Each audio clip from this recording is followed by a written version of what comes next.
युद्धजन्य परिस्थिती सुरू असून एल-पी-जी घरगुती जो गॅस आहे, त्या गॅसवर पर्याय म्हणून शासनाच्या वतीने प्रत्येक कुटुंबाला केरोसिन वाटप करण्याचा निर्णय घेण्यात आलेला आहे. जळगाव जिल्हा पुरवठा विभागातर्फे देखील लवकरच केरोसिन वाटप केलं जाणार आहे. नेमकी प्रक्रिया कशी असणार आहे, प्रत्येक रेशन कार्ड धारकाला किती केरोसिन मिळणार आहे, यावर बोलण्यासाठी आपल्यासोबत जिल्हा पुरवठा अधिकारी अर्चना मोरे मॅडम आहेत. मॅडम, काय सांगणार, केरोसिन वाटपाचा शासनाचा निर्णय झाला आहे, जळगाव जिल्ह्यामध्ये कशा पद्धतीने ही प्रक्रिया राबवली जाणार आहे? नमस्कार. जळगाव जिल्ह्याकरिता एकूण 1,56,000 लिटर एकूण केरोसिन आपल्याला उपलब्ध होणार आहे. हे जे केरोसिन आहे ते प्रत्येक शिधापत्रिका धारकामागे 3 लिटर आपल्याला मिळणार आहे. यामध्ये केरोसिन वितरण करताना प्राधान्य हे ग्रामीण भागाला असणार आहे. सुरुवातीला हे जे वितरण होईल ते ग्रामीण भागात होईल. यामध्ये आपण अंत्योदय तसेच प्राधान्य कुटुंब शिधापत्रिका असणाऱ्यांना प्रथम प्राधान्य देणार आहोत. यांना आपण केरोसिन वितरण केल्यानंतर जर शिल्लक राहिले तर आपण अगदी श्वेत शिधापत्रिका धारकांना देखील आपण हे केरोसिनचं वितरण करणार आहोत. त्याचबरोबर याचबरोबर ज्यांना कोणाला शिधापत्रिका नाही अशांनी केवळ ग्रामपंचायतीचा रहिवास पुरावा जरी दिला तरी त्यांना हे केरोसिन उपलब्धतेनुसार आपण देणार आहोत. त्याचबरोबर जे स्थलांतरित मजूर आहेत यांना देखील उपलब्धतेनुसार आपण हे केरोसिन वितरण करणार आहोत.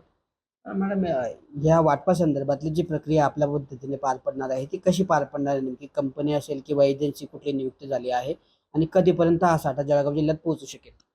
लवकरच हा साठा आपल्या जळगाव जिल्ह्यामध्ये पोहोचेल. आपल्याला याच्यासाठी लोणी येथील डेपो जळगाव जिल्ह्यासाठी आपल्याला अलॉट करून मिळालेला आहे आणि आपल्याला वर्धमान एजन्सी ही जी एजन्सी आहे ती आपल्यासाठी आयोसील कंपनीकडून मिळणारे जे रॉकेल आहे ते जळगाव जिल्ह्याला ती पुरवठा करणार आहे. तर लवकरच आता आमची या एजन्सीसोबत बोलणं चालू असूनच लवकरच त्यांच्या लॉजिस्टिक्सचं जे काही कारण आपल्याला ज्ञात आहेच की बरेच वर्ष झाले की हे केरोसिन वितरण हे बंद होते. त्यामुळे आपल्याला जो लॉजिस्टिकचा जेव्हा आपला हा जो प्रश्न लवकरच आम्ही सोडवायचा प्रयत्न करत आहोत, ते झालं की आपल्याला लवकरात लवकर म्हणजे अगदी 1 आठवडाभरात म्हटलं तरी जळगाव जिल्ह्यासाठी केरोसिन आपल्याला प्राप्त होऊ शकतं. मॅडम, सध्या तरी शासनाच्या आदेशानुसार ग्रामीण भागाला प्राधान्य दिलं जाणार आहे, मात्र शहरातही अशी कुटुंब आहेत की ज्यांना याची गरज आहे. मात्र त्या संदर्भातल्या शासनाच्या काही गाईडलाईन्स सध्या प्राप्त झाल्या आहेत का? सद्यस्थितीत अशा कोणत्याही गाईडलाईन्स प्राप्त नाही, परंतु शासनाकडून लवकरच याचा निर्णय झाला की त्यानुसार कार्यवाही करण्यात येईल.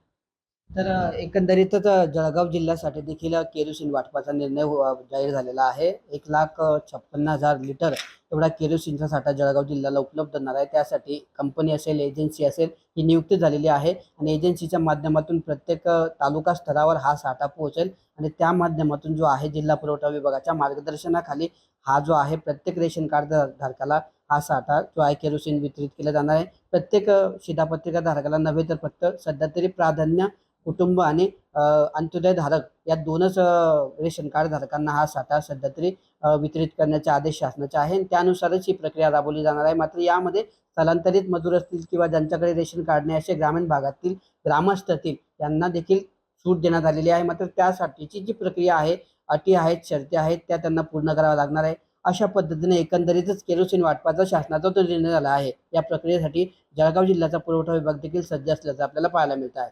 किशोर पाटील, TV9 मराठी, जळगाव.